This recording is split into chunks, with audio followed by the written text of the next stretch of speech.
Le dialogue de sainte Catherine de Sienne.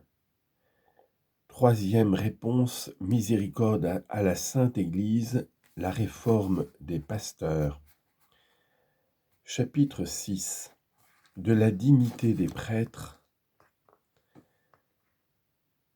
Suite. Cette clé du royaume des cieux est celle du sang de mon Fils unique. C'est par cette clé que fut ouverte la vie éternelle, que si longtemps avait été fermée par le péché d'Adam. Quand je vous eus donné ma vérité, le Verbe, mon Fils unique, il souffrit mort et passion, et par sa mort il détruisit votre mort, en vous baignant dans son sang. Ainsi son sang et sa mort, en vertu de la nature divine, unis à votre nature humaine, ouvrirent la vie éternelle. À qui laissa-t-il les clés de ce sang? Au glorieux apôtre Pierre et à tous les autres qui sont venus et qui viendront après lui jusqu'au dernier jour du jugement. Tous ont donc et auront la même autorité que Pierre, et aucune de leurs fautes n'amoindrira cette autorité, ni n'affaiblira la perfection du sang ou des autres sacrements.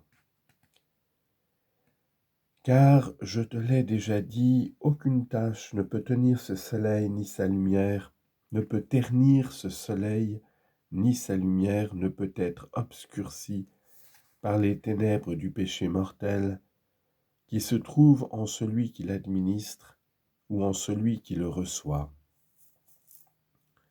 Leur faute ne peut nuire en rien au sacrement de la Sainte Église, ni amoindrir leur vertu. Tout ce qu'elle peut, c'est de diminuer la grâce ou d'aggraver la culpabilité en celui qui les administre et en celui qui les reçoit indignement. Ainsi mon Christ sur la terre tient les clés du sang. S'il t'en souvient bien, je t'ai manifesté cette vérité par une allégorie lorsque je voulus te faire comprendre quel respect les séculiers doivent porter à mes ministres, qu'ils soient bons ou mauvais, et combien ils m'offensaient par leurs irrévérences. Je te montrerai, tu le sais, le corps mystique de la Sainte Église sous la forme d'un cellier qui renfermait le sang de mon Fils. C'est ce sang qui fait la valeur de tous les sacrements, qui ne contiennent la vie que par la vertu du sang. À la porte de ce cellier était mon Christ en terre, à qui était confiée l'administration du sang. À lui, il appartenait d'établir des ministres pour l'aider à distribuer ce sang au corps entier de la religion chrétienne. Celui qui était agréé et sacré par lui était institué ministre, les autres non. C'est de lui qu'est issue toute la hiérarchie cléricale, et c'est lui qui assigne à chacun son office pour la dispensation de ce sang glorieux.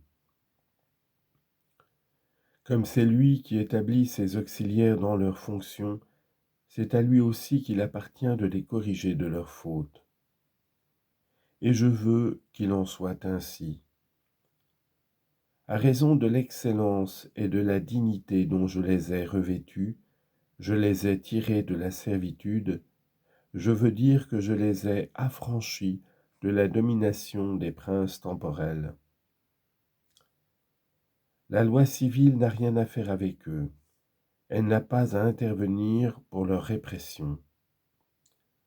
Il ne relève que de celui qui a le pouvoir pour gouverner et administrer dans la loi de Dieu.